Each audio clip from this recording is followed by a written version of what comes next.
Hello, and welcome once again to Reel to Reel. I am Monsignor Charles Minor. We have an interesting show for you tonight. We'd like you to go with us to Anchor House in Trenton, New Jersey. It is a short-term home for runaway teenagers. Runaways come from varied backgrounds, but their need for love and understanding is consistent. The incidence of runaways these days is in great proportion. We are told by statistics about 1 million a year in this country. At Anchor House, we'd like you to meet the staff and see how they deal with the runaway and his family and try to help him to understand that he may indeed be a child with problems, but that he is not a problem child. Up first, let's go to southern New Mexico and meet the Mescalero, a tribe in the nation of the Apaches.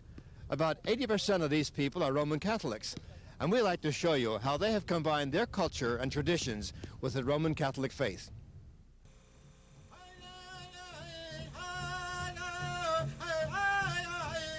The Apache people in the 1800s were like their land. Rugged, at times treacherous, but always intriguing. Geronimo, Naichi, Cochise, all names that jump off the pages of history books and remain as symbols of a time of struggle and change.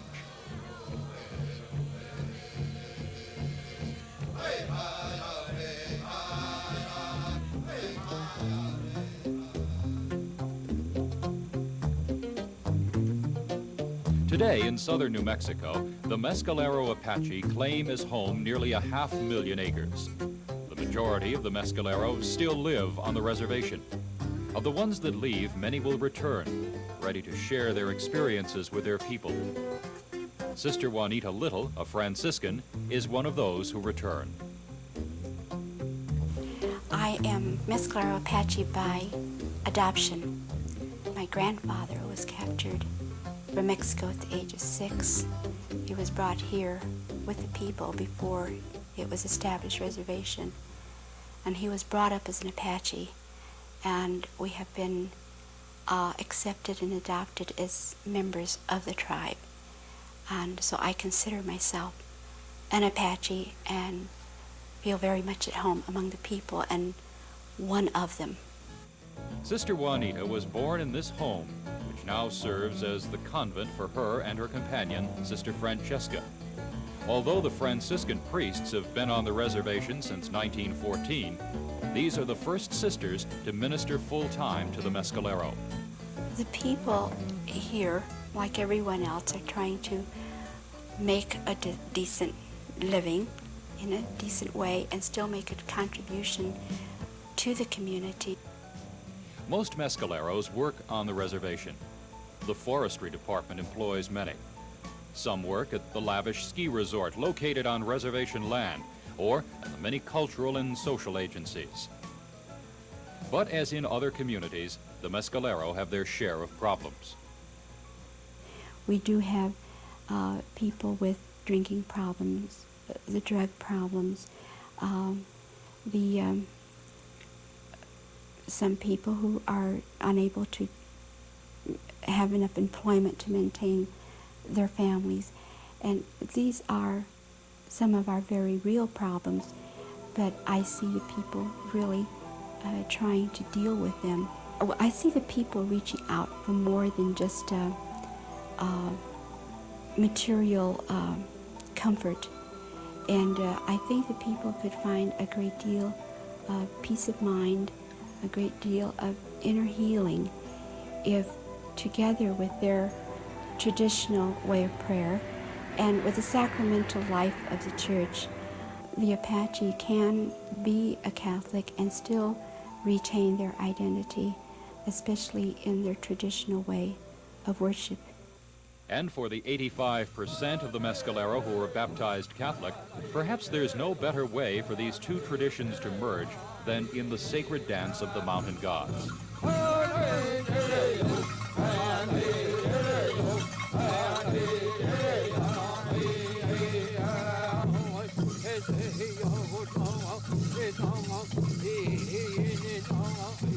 The legend is the story of two young Apache warriors who were hurt and took shelter in a mountain cave.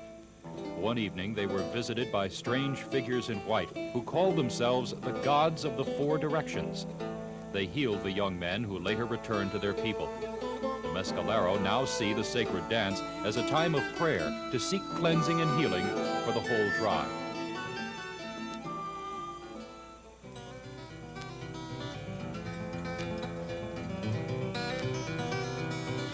It takes time and lots of activity to prepare for the dance.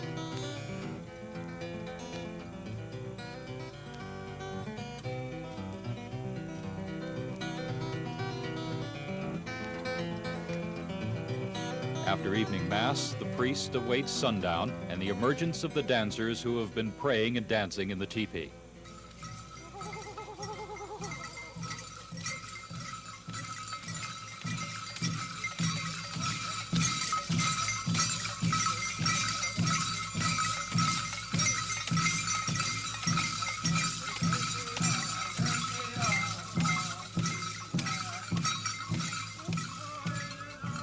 The dancers paint white crosses on their bodies and receive blessed crosses from the priest.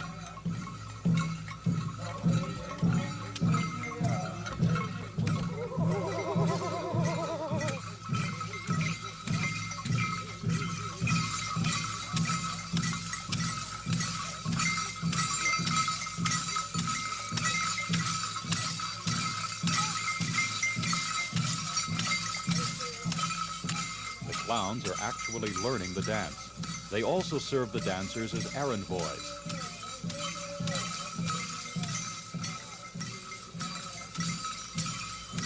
The priest blesses the dancers. They in turn bless the four sides of the church.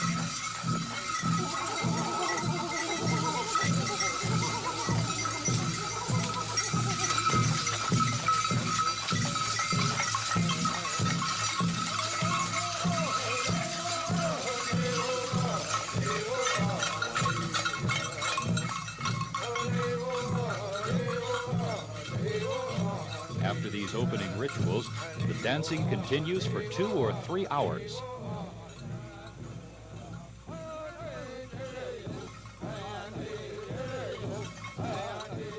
The women in buckskin dresses have reached womanhood and have taken part in the traditional puberty rites of the tribe.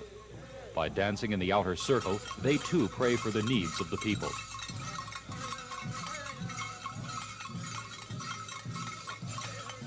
It's the same Lord that we're all asking to alleviate our ills and our weaknesses, and so we're asking the Lord for strength.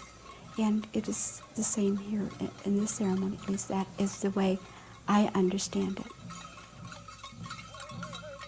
It is very important that they keep this particular traditional way of worshiping, because it does say, this is who we are, this is what we are. And without it, there's really no strength to carry on.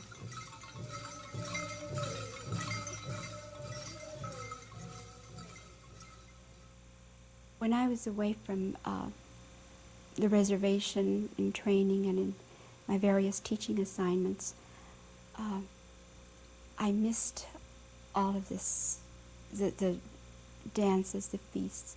When I returned, it was such a thrill, such a comfort to once again see the dancing, to hear the music, the drums. It was, I really felt I was home again. My hopes and dreams for the people here would be to see themselves as a strong people, as good people, to feel good about themselves, to know that they are equal to anybody else simply because they are children of God.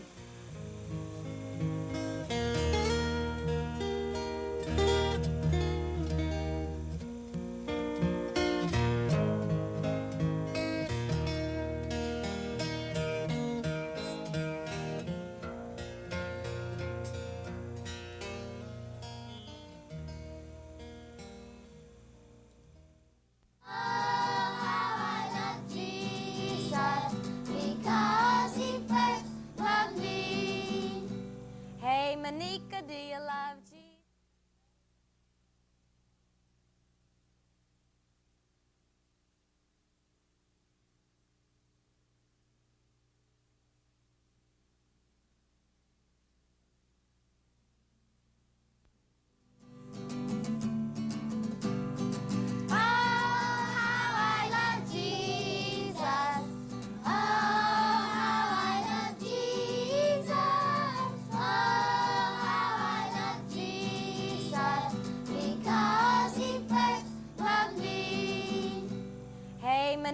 do you love Jesus? Oh yes, I love Jesus. Do you really love Jesus? Yes, I really love Jesus. Now tell me, why do you love Jesus? This is why I love Jesus.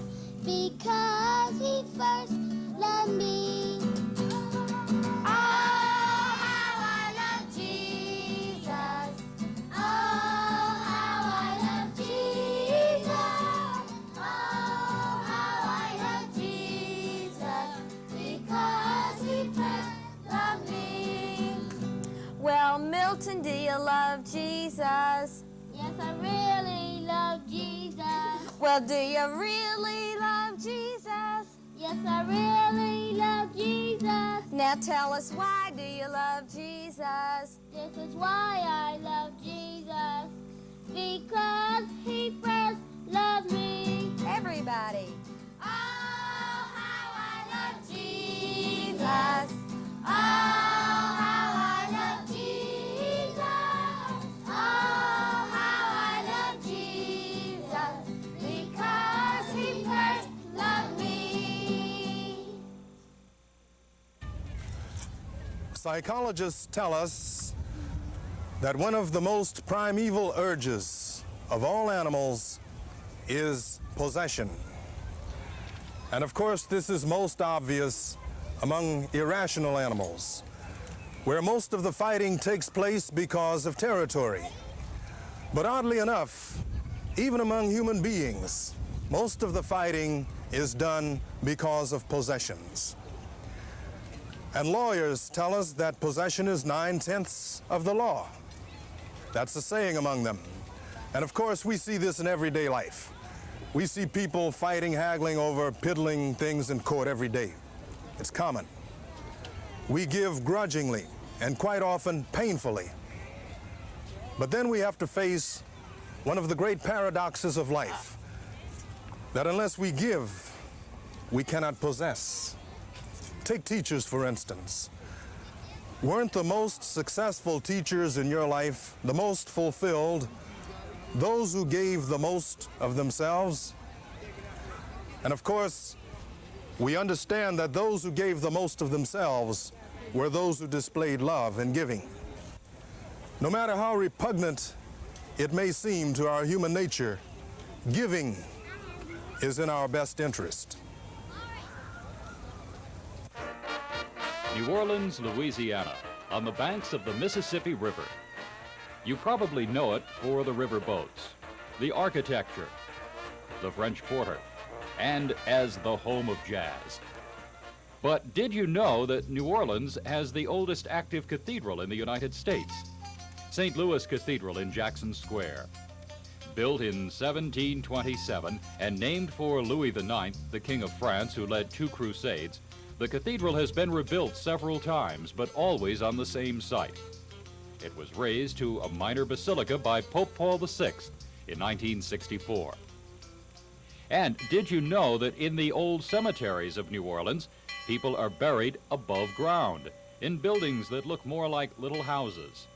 It's a carryover from the Spanish and French tradition of burial, but it's done primarily because New Orleans is below sea level.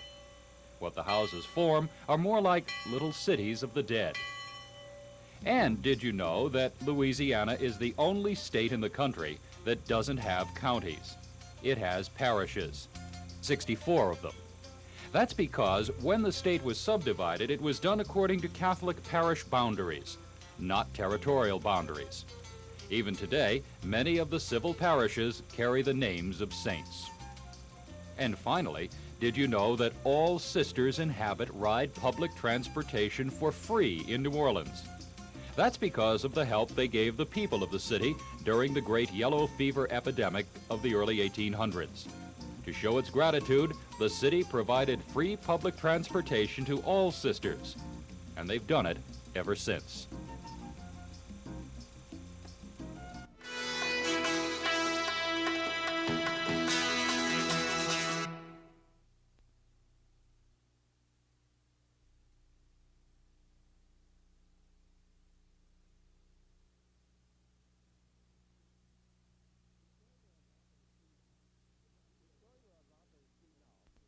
The story you're about to see now would not be a reality at all if it were not for a few dedicated volunteers in Trenton, New Jersey, who overcame much opposition to establish Anchor House, a home for runaway teenagers. In Trenton alone last year, over 500 young people were forced to run away for one reason or another. Come inside and meet Art Ball, the director of Anchor House, and Sister John Malone, who with a staff of 7 provide this home for runaway teenagers. Some say love, Anchor House, can I help you? Yeah, I need a place to go. Need a place to go? Yeah. Where are you at? Are you calling from home? Are you out on the street? No, Where are you at? No, I'm at the bus station. The bus station, okay. Do you know where we're at? Yeah, I know you're at. Okay. Can you get here okay? Yeah. Yeah. Okay. Take it easy, all right? It's not exactly easy to be out on the street. Don't worry about it. We can help you work it out. Could you tell me maybe a little about what's going on at home? Yeah, well, like, my mom and dad, they don't get along anymore. They're always fighting with me and with themselves, and I just left. Okay. I think, again, there's a whole lot of solutions we can help you to find. You've got to come over here before we can work on something. You're not going to call my mom, right? No, we won't. We won't call your folks right away. We don't want to scare you away. We won't call them until you're ready for it to happen. Fair enough? Yeah, it's good. Okay. Listen, can you tell me your first name just so that I'll know who you are when you come? Yeah, Chris. Okay, Chris. You're going to come over? Yeah. All right, I'll look for you. All right. Okay, bye. Sometime about 5 years ago, I was running a recreation center along with Sister John Malone, who is the assistant director of the recreation center. And in the course of our dealings with kids who would come in for recreation every day, all of a sudden one day they'd come in and say, I have no place to go. I just went away from home. We found that providing the counseling for them and for their parents was not all that difficult because we were doing that ourselves. But to be able to provide them sometimes with a place where they could stay without having to get involved with the police, with the courts, with the probation department, with social service agencies, was something that we in this area did not have. There is no set kid who you could define as a runaway kid. There is no label that the kid has on his shirt or anything like that. The kids who run away are the same kids who you could see in church one day or school the next day or the recreation center playing basketball or pool or ping pong any other day. Kids run away for a variety of different reasons. It could be that there's some severe things going on in their home, or it could be that it's a very normal kind of home where communication has ceased over a period of time. My daughter left home when she was 16. I received a call from the school that she hadn't appeared in the morning. They wanted to know where she was. We thought she had gone to school, but she just played hooky. And that's when our story begins. We tried during the day to locate her. Finally, around 8 o'clock at night, we received a call. After going through many contacts, we received a call from Anchor House that my daughter had come to the door and asked to be taken in.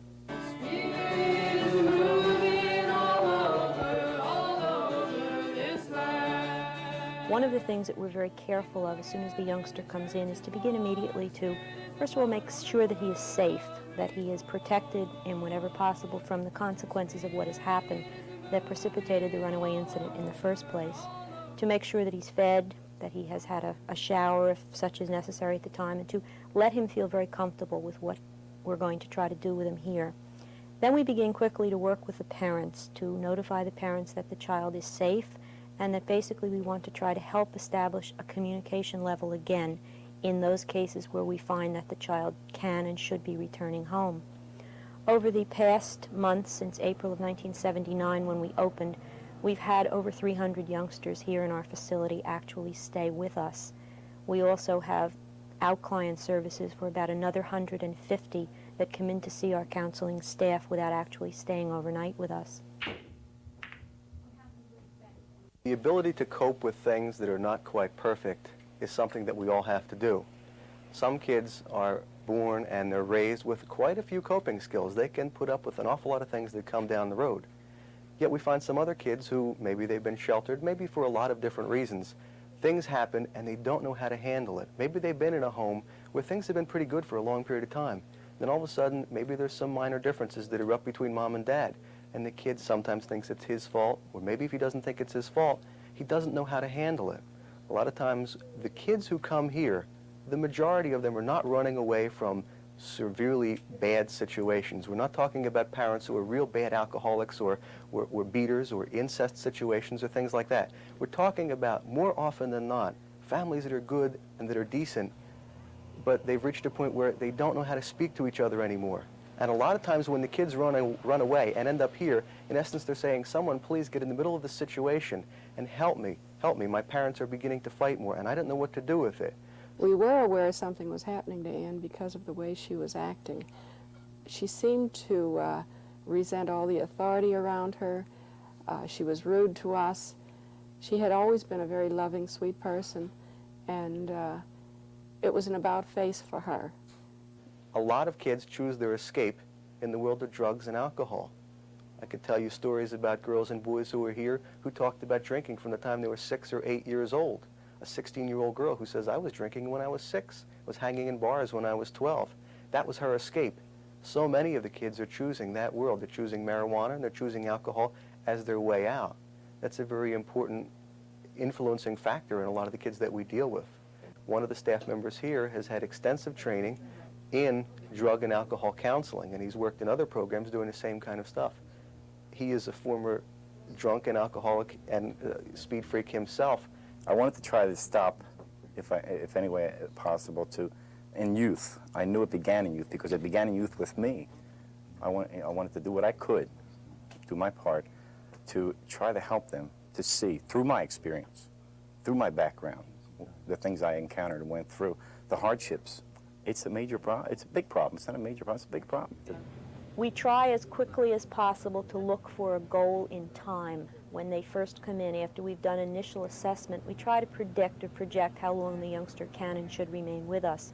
We try to work with the youngster in a decision-making process that says, all right, we think we've now begun to work on solutions. We think that within the next day, 3, 4 days, we can begin on working you to return home. So again, we sometimes have to say to a youngster very definitely that he has a specific time limit. Occasionally we have to change our projection as we're working along, but for the most part, the decision-making process is done as often as possible with the child. Again, it is his life that we are dealing with. I came to Anchor House when I was 16 because my mother had kicked me out and I didn't have any place else to go. I was on the road. I hitchhiked cross country. I did what I had to do. I stole. I lied. Nothing happened to me. I was lucky. I'm one of the few lucky ones. After I came to Anchor House, things did straighten out a little bit. They first accepted me, and they wanted to find out, why I left, why everything was happening to me.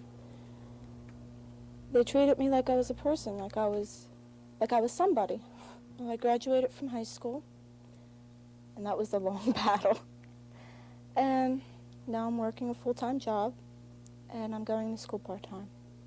I guess maybe our goal would be to have, idealistically, no need to ever have an Anchor House. But being very practical, that's not going to happen. I guess even in our lifetime, there will always be children. There will always be children who are having trouble. So I guess our work here will end or be carried on as the needs exist. We hope to be here as long as we can be of service to the children and to the community. And my daughter herself has seen us cry and seen us upset and know that we make mistakes and will even tell us where we're making them. But she's open with us now. I keep on thinking about the Wizard of Oz. There's no place like home, because there isn't.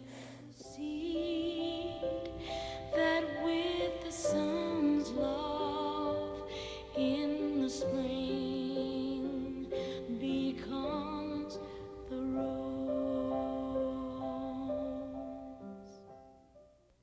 It is written in Ezekiel, I will seek my lost ones, those who have strayed away, and bring them safely home again. We are grateful to Anchor House for helping a child in flight. A runaway child poses many problems and needs, and Anchor House has found an answer. It is heartwarming to know that there are lots of people like those we met at Anchor House who really care about others and are willing to devote a lot of their personal time to their efforts. Reel to Reel is repeated on Channel 17 each Saturday morning at 10:30. We would like to hear your comments, so feel free to get in touch with us. Goodbye now, and God bless you.